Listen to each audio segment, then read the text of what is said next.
What is up, Solow Sportsers? I'm here at our US Open location with Louis Armstrong right over there to bring you a review of the new Nike Air Zoom Vapor Pro 3. This line originally endorsed by Roger Federer before he moved over to On. See if this shoe has lived up to the legacy of his name even without him wearing them, and figure out if this shoe is the next one that you need to put on your foot. When doing a shoe review, I think the first thing you have to look at is the upper and the fit. Because no matter how well it performs on court, if it doesn't feel good, if it doesn't sit right on your foot, no matter what other details are there within the shoe, I don't think it's super interesting and relevant at that point. So for starters on the upper, it's now a mostly mesh upper that wraps all the way around the back of the shoe and through to the front as well. You also will notice, just like with the previous gen, they have some rubber here. This is their new Heart rubber that's supposed to help for us crazy people who love to slide on hard courts. And you'll also see that some of that rubber continues up towards the lacing system to help protect it.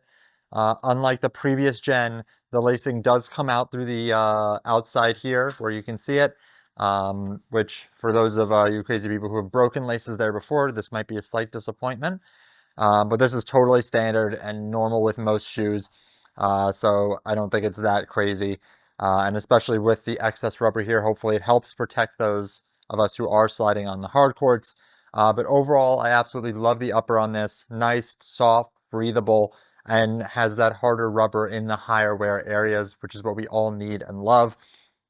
Also, a criticism that Nike tends to get, fairly or unfairly, is that they have a snug or narrow fit.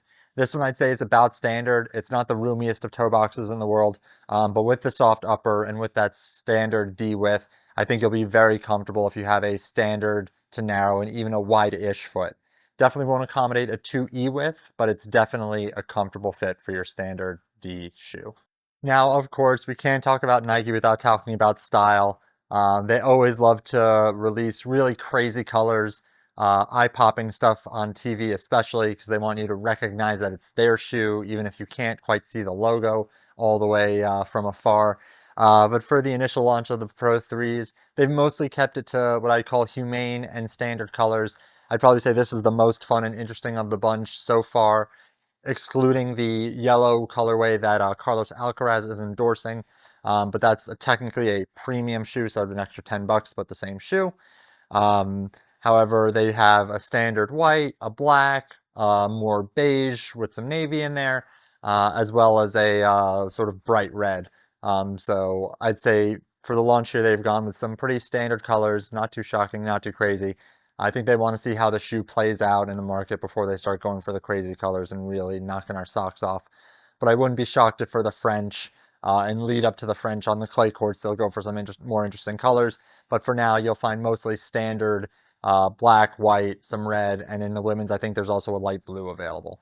So definitely doing great on the style points, clean, easy colors, nothing too objectionable. Next up, I'll talk about the outsole. Here you'll see here I have the clay court version. So in a clay court shoe, it isn't a material difference. It's just the shape of the tread pattern and the uniformity of the tread pattern. Now on a hard court outsole, you might see some more circular items. You might see some more different grooves and different thicknesses, but here it's mostly standard and uniform throughout, which allows you to slide more normally and consistently on a clay surface. But that said, if you're unable to find a clay court shoe here in the States, which can be relatively difficult, you can use a hard court or an all court sole pretty comfortably on clay. It's not too big of a deal. It's just a nice feature if you're able to find it and you really only play on clay courts and you're playing at a high level, well, you'll be able to appreciate what a full herringbone sole really does for you. But in terms of the performance of this outsole, it holds up pretty well. It's not going to be in a league with like something like a Nike Air Zoom Vapor Cage 4 that comes with a 6-month outsole durability guarantee. So this will wear quicker than that for sure.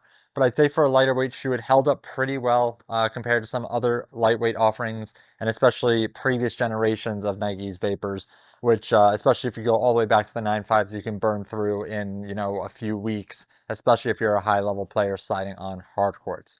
So for me, the outsole here, really great job. Definitely holds up well, and definitely worth the pennies you pay for it. Now, the question on everyone's mind has to be when you're dealing with a lightweight shoe, does the cushioning hold up? So the cushioning in this shoe is, of course, their Air Zoom unit, which is very comfortable and used throughout the majority of their shoe lines. Not just tennis, you'll find it in basketball, in running, in football, and all of them. They all love Air, and even in some of their more fashionable shoes as well. So definitely the cushioning is pretty good on this. Not going to be the top of the top, but in terms of quality, it's there. Just in terms of the substantiveness of the cushioning, it's not going to be up there with the something like a Vapor Cage 4 or some of the other premium shoes in that heavier weight category. And that's always going to be the trade-off. When you choose a lighter weight shoes, you have to give up somewhere. It's usually going to be in places like durability and cushioning.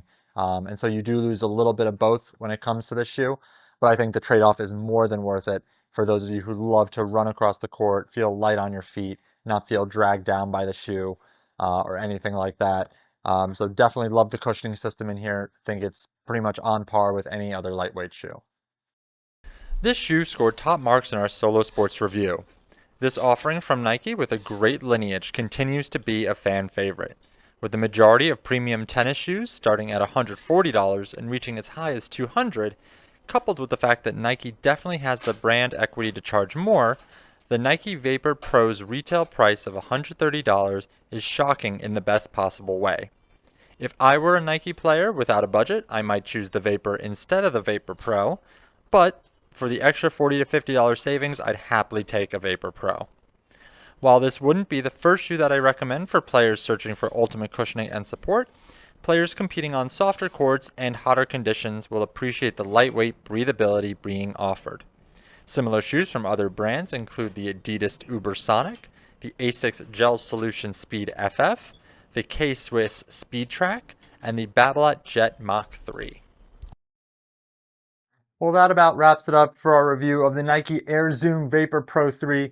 Make sure you smash that notification bell so you're always apprised of when new videos are dropping. We're always reviewing new shoes, rackets, strings, providing tips and tricks, all the latest and greatest you could ever possibly want to know. And as always, we look forward to seeing you in the next video.